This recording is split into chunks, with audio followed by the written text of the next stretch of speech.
Capítulo 5. O Pacto. Sentado em frente ao seu cavalete, o artista passava as horas tentando esboçar uma nova obra, mas a inspiração o traía. Os rabiscos se acumulavam, as tintas secavam na paleta, e nada parecia ganhar vida na tela. Precisava criar uma pintura especial, uma peça que impressionasse, algo que se destacasse em meio às outras obras da galeria local. A cidade de Parintins, famosa por seu festival, abrigava artistas de talento formidável. Contudo, suas obras raramente recebiam o mesmo reconhecimento que as dos colegas, que já exibiam trabalhos em Manaus e até mesmo fora do estado. A exposição estava marcada para o mês seguinte, e ele ainda não tinha as telas necessárias. Faltavam-lhe ideias, e pior, faltava-lhe o talento extraordinário que tanto ambicionava. Dentro de seu ateliê, havia apenas pilhas de esboços descartados e pinturas inacabadas. A frustração se acumulava, ou mesmo a encomenda de 3 paisagens para uma senhora importante da cidade parecia fora de alcance.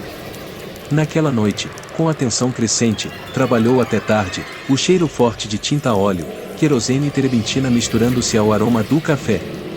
Próximo ao cavalete, um velho sofá servia de refúgio nas breves pausas que fazia, e o estúdio estava repleto de potes de tinta seca, pincéis endurecidos e panos manchados de cor. Eram mais de 11 da noite quando ele finalmente se recostou no sofá, esperando que o cansaço trouxesse um vislumbre de inspiração. Mas, ao invés de ideias, o que veio foi um sono profundo. E então, no sonho, viu-se de volta ao ateliê. Mas o lugar parecia ao mesmo tempo familiar e distorcido, como se uma presença maligna pairasse em cada sombra e em cada canto. Em uma das paredes, ele notou uma pintura que o perturbava há anos. Era uma imagem de um diabo velho, pintada por um jovem aluno que ele um dia ensinara, e que desde então parecia observar cada movimento seu. Agora, no sonho, a pintura começou a se transformar, e o demônio se moveu para fora da moldura, materializando-se à sua frente. "Tenho uma proposta para você", disse o demônio, sua voz arranhando o silêncio do ateliê.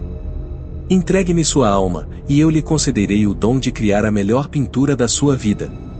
Assustado, o artista recuou, mas a proposta era tentadora demais para ignorar. A chance de realizar a obra de sua vida, a pintura que o tornaria famoso, o troféu que sua ambição desejava. Ele não conseguia ignorar o quão próximo estava de realizar seu maior sonho. O demônio sorria, seus dentes afiados cintilando como lâminas sob a luz fraca do ateliê. "Sente-se e comece", sussurrou ele, com um cheiro acre de enxofre envenenando o ar. O artista, sem hesitar mais, aceitou o pacto. Sabia que o que estava em jogo era sua alma, mas a possibilidade de sucesso imediato anulava qualquer temor. O demônio sentou-se ao seu lado, observando cada pincelada, orientando-o com palavras sussurradas e gestos sutis. As horas passaram, e as cores na tela se fundiam como se estivessem vivas. Os tons vibravam, as sombras assumiam uma profundidade assustadora, e cada detalhe era mais preciso e assustador do que o anterior. Os olhos na pintura, as figuras sombrias que surgiam como almas atormentadas, tudo parecia tomar forma de uma maneira que ele jamais imaginara ser possível. Ao amanhecer, ele despertou, coberto de suor frio, mas com uma estranha sensação de euforia. Olhou para o cavalete, e lá estava ela e a pintura que sempre sonhara. Era uma obra magnífica, uma combinação de beleza e horror que o deixou sem palavras.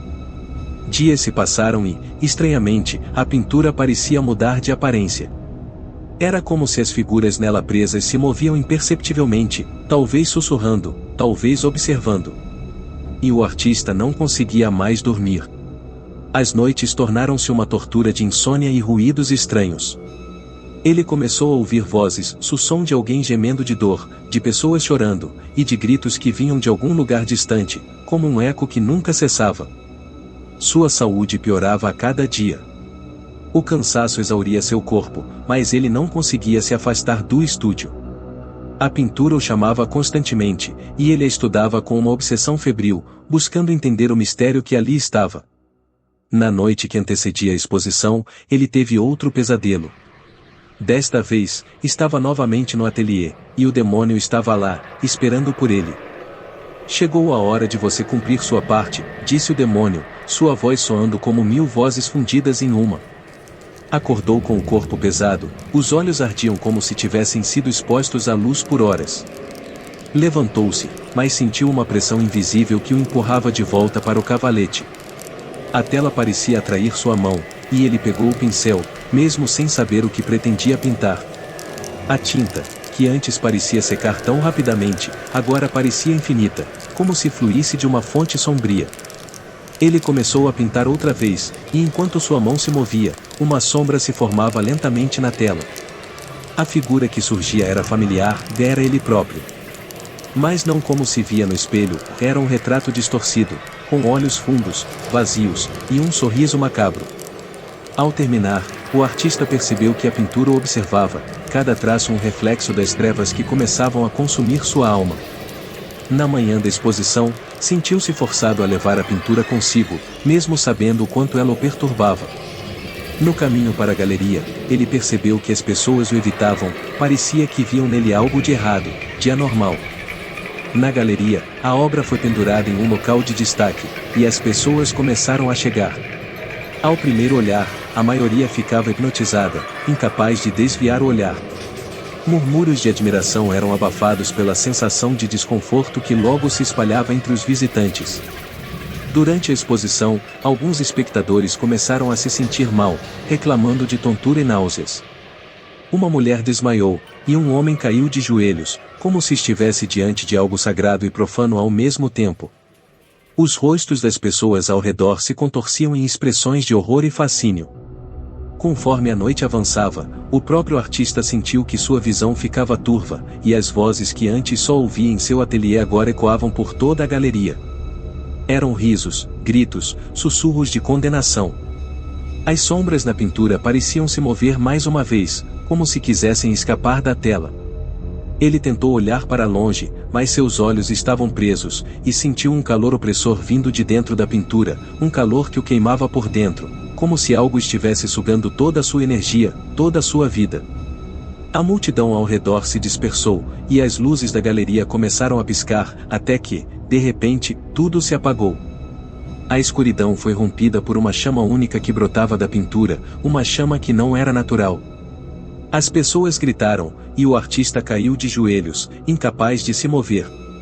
No fogo, ele viu o rosto do demônio sorrindo, o mesmo sorriso que agora estava refletido no rosto pintado, um reflexo do próprio artista. Quando os bombeiros chegaram, encontraram a galeria vazia, exceto pelo corpo do artista, imóvel diante da tela que não havia sido tocada pelo fogo. Apenas ele, imóvel, com olhos esbugalhados e um sorriso forçado e sem vida, era a única testemunha do que ocorrerá ali. A pintura, no entanto, foi encontrada intacta. E, conforme era removida do local, alguns notaram algo sinistro: o rosto do artista agora estava gravado nela, de uma forma ainda mais sombria do que antes. Como se ele tivesse sido absorvido, eternamente preso à obra que tanto desejara criar.